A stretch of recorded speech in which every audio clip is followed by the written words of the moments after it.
Assalamualaikum warahmatullahi wabarakatuh. Raditu billahi robba wa bil islami dina wa bi muhammadin nabiyya wa rasulah. Rabbi zidni ilma warzuqni fahma waj'alni minasyalihin amin. Baik, sebelumnya perkenalkan terlebih dahulu, saya Alvin Husnia, mahasiswi PAI Pasca Sarjana IAIN Kediri semester 3. Nah, pada kesempatan kali ini saya akan sedikit memaparkan terkait salah satu materi yang mungkin sudah sering kali kita dengar dalam diskusi-diskusi ke-PAI-an, yakni tentang persaudaraan sesama muslim atau sering pula kita dengar dengan istilah ukhuwah Islamiyah. Nah, tujuan dari materi kali ini adalah setelah kalian menyimak penjelasan saya nanti, kalian akan mengerti dan mampu menjelaskan terkait yang pertama, hakikat ukhuwah Islamiyah, yang kedua, cara mewujudkan ukhuwah Islamiyah, berikutnya yang ketiga, manfaat dari terjalinnya ukhuwah Islamiyah, dan yang terakhir, contoh perbuatan ukhuwah Islamiyah di dalam kehidupan sehari-hari. Nah, tanpa perlu basa-basi lebih panjang, langsung saja kita ke penjelasan materi. Pembahasan yang pertama adalah mengenai hakikat dari ukhuwah Islamiyah. Tapi sebelum itu, perlu untuk terlebih dahulu kita ketahui tentang pengertian dari ukhuwah. Jadi, ukhuwah itu secara bahasa berasal dari kata akhun yang berarti saudara. Sedang untuk ukhuwah sendiri itu memiliki arti persaudaraan. Nah, sementara jika kata ukhuwah itu kita pahami secara istilah, maka akan didapat pengertian bahwa ukhuwah merupakan salah satu sikap terpuji yang mana di dalamnya akan tumbuh perasaan kasih sayang, persaudaraan, kemuliaan, dan rasa saling percaya terhadap orang lain.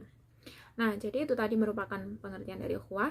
Setelah kita memahami arti dari ukhuwah, selanjutnya kita akan membahas pengertian dari konsep ukhuwah Islamiyah. Jadi ukhuwah Islamiyah atau persaudaraan sesama muslim dipahami sebagai persaudaraan yang bersifat keilmuan atau persaudaraan yang didasari oleh kesamaan dalam hal agama atau dalam hal ini adalah agama Islam. Nah, pengertian ini kemudian juga mengandung makna bahwa setiap muslim yang ada di dunia ini merupakan saudara bagi muslim lainnya. Seorang muslim itu harus menganggap muslim lainnya itu sebagai saudara tanpa memandang baik itu latar belakang keturunan, kebangsaan, atau hal-hal lainnya. Selain itu, ukhuwah Islamiyah juga bisa diartikan sebagai suatu ikatan akidah yang sanggup menyatukan hati semua umat Islam di dunia. Nah, meskipun mereka berasal dari tanah air yang berbeda dan berjauhan, serta dengan bahasa dan bangsa yang berbeda-beda pula. Difirmankan oleh Allah Subhanahu wa taala dalam Quran surah Al-Hujurat ayat 10. Bismillahirrahmanirrahim. Innamal mu'minuna ikhwatun fa aslihu baina akhawaykum wattaqullaha la'allakum turhamun. Yang artinya, sesungguhnya orang-orang mukmin itu bersaudara. Karena itu, damaikanlah kedua saudaramu yang bertikai dan bertakwalah kepada Allah agar kamu dirahmati. Nah, pada ayat tersebut telah jelas disebutkan bahwa antara mukmin yang satu dengan mukmin yang lain itu adalah saudara. Jadi di dalam internal umat Islam sendiri, saudara itu tidak hanya diartikan sebagai mereka yang memiliki pertalian darah, tetapi juga mereka yang memiliki kesamaan iman kepada Allah. Nah, adanya ukhuwah Islamiyah ini tidak lain bertujuan untuk mewujudkan hubungan persaudaraan yang dijalin semata-mata hanya karena Allah, tanpa adanya berbagai tuntutan baik yang sifatnya duniawi maupun materi. Nah, setelah kita memahami tentang hakikat ukhuwah Islamiyah yang di dalamnya mencakup pengertian dan tujuan, selanjutnya kita akan membahas tentang cara mewujudkan ukhuwah Islamiyah. Secara garis besar, terdapat 4 cara yang dapat dilakukan, yakni yang pertama adalah ta'aruf. Ta'aruf berarti saling mengenal. Mengenal di sini tidak cukup hanya terbatas pada mengetahui seseorang dari segi fisik maupun informasi singkat tentang mereka saja. Tetapi mengenal di sini lebih kepada mengetahui lebih banyak hal-hal seperti latar belakang pendidikan, budaya, keagamaan, pemikiran-pemikiran mereka, ide, cita-cita, atau bahkan sampai berbagi terkait masalah kehidupan yang dialami. Nah, cara yang kedua adalah tafahum. Tafahum dipahami sebagai bentuk saling memahami akan segala kelebihan dan kekurangan. Selain itu, tafahum juga bisa diartikan sebagai saling memahami terkait kelemahan dan kekuatan dari masing-masing pihak. Nah, di dalam kehidupan manusia akan kita jumpai begitu banyak perbedaan. Nah, dengan adanya tafahum semacam ini, maka segala bentuk kesalahpahaman atau yang berpotensi menimbulkan kesalahpahaman itu akan lebih mudah untuk dihindari dan dicegah. Cara yang ketiga adalah ta'awun atau yang memiliki arti saling menolong. Saling menolong di sini tentu dalam hal kebaikan, bukan sebaliknya. Nah, dengan adanya ta'awun atau sikap tolong-menolong semacam ini, maka akan terbentuk kerjasama yang kuat, serta dapat meningkatkan kesatuan di dalam internal umat Islam. Yang terakhir adalah takaful atau saling memberi keamanan. Nah, sesama umat muslim memang harus memberikan rasa aman kepada sesama sehingga mampu terhindar dari adanya kekhawatiran serta kecemasan. Takabul di sini salah satunya bisa dilakukan dengan memberikan pertolongan kepada muslim lain yang tengah mengalami musibah di dalam hidupnya. Nah, selain itu terdapat pula beberapa syarat yang harus dipenuhi demi terjalinnya ukhuwah Islamiyah yang sesuai dengan anjuran Allah. Syarat yang pertama ialah ukhuwah Islamiyah hendaknya diiringi adanya bimbingan Islam yang benar. Artinya di dalam melakukan segala sesuatu itu perlu untuk dikembalikan kepada ajaran Islam yang utama, yakni Al-Quran dan Hadis. Syarat yang kedua ialah ukhuwah Islamiyah itu harus dijalankan sesuai bimbingan Islam yang benar. Nah, jadi ketika umat Islam itu berukhuwah harus dilaksanakan sesuai apa yang sudah diperintahkan oleh Allah Subhanahu wa taala. Syarat yang terakhir adalah bahwa ukhuwah Islamiyah itu harus dilandasi adanya keikhlasan karena Allah semata tanpa adanya niatan-niatan lain di dalamnya serta dibangun atas dasar Al-Quran dan As-Sunnah. Nah, setelah kita memahami tentang cara mewujudkan ukhuwah Islamiyah, selanjutnya adalah mengenai manfaat yang akan diperoleh jika sudah menjalin ukhuwah Islamiyah sesama umat Islam. Manfaat yang pertama ialah akan diperoleh rasa manis serta lezatnya iman. Nah, sebagaimana sabda Rasulullah SAW bahwa terdapat 3 perkara yang mana jika dilakukan, maka orang tersebut akan merasakan manisnya iman. Pertama ialah mencintai Allah dan Rasul-Nya melebihi kecintaan pada selain keduanya. Yang kedua ialah mencintai saudaranya yang tidak lain karena Allah Subhanahu wa taala. Dan yang terakhir adalah membenci untuk kembali pada kekufuran sebagaimana ia benci untuk dilemparkan ke dalam api neraka. Nah, manfaat yang kedua ialah mendapat perlindungan dari Allah Subhanahu wa taala.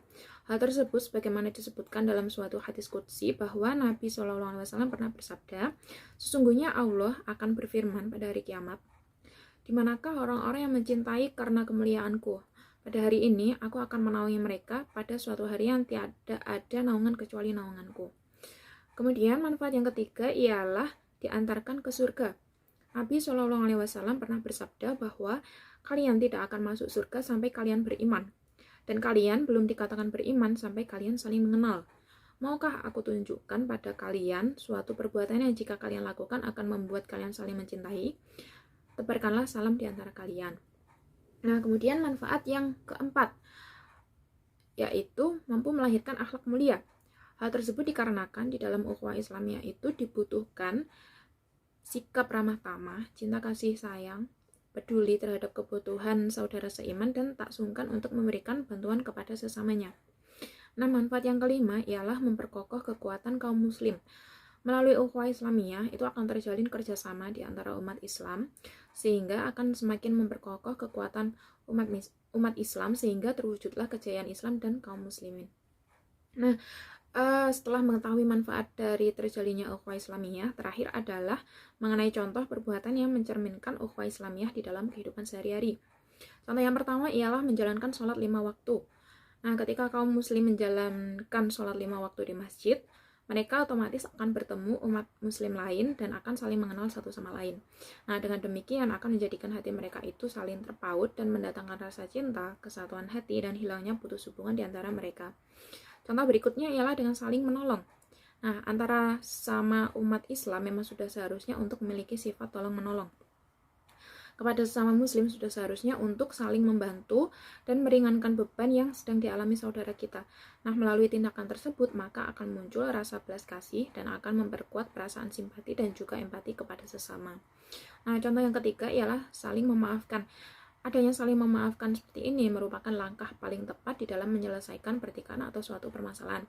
Nah, dengan memaafkan tentunya akan membuat setiap permasalahan itu lebih mudah untuk diredakan dan terselesaikan, serta ukhuwah Islamiyah akan terjalin kembali dengan baik.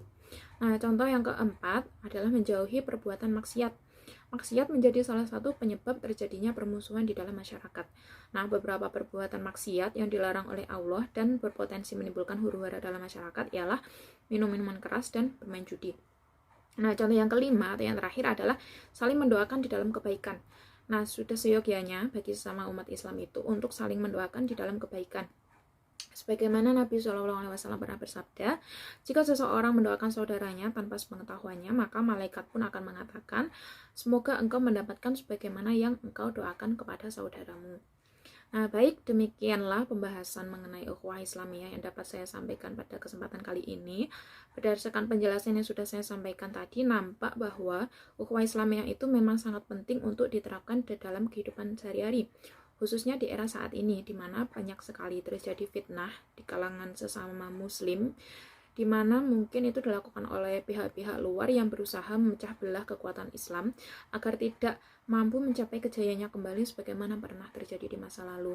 Nah, semoga apa yang sudah saya sampaikan dapat memberikan manfaat kepada kalian semua. Mohon maaf jika ada salah kata, baik sengaja maupun tidak sengaja.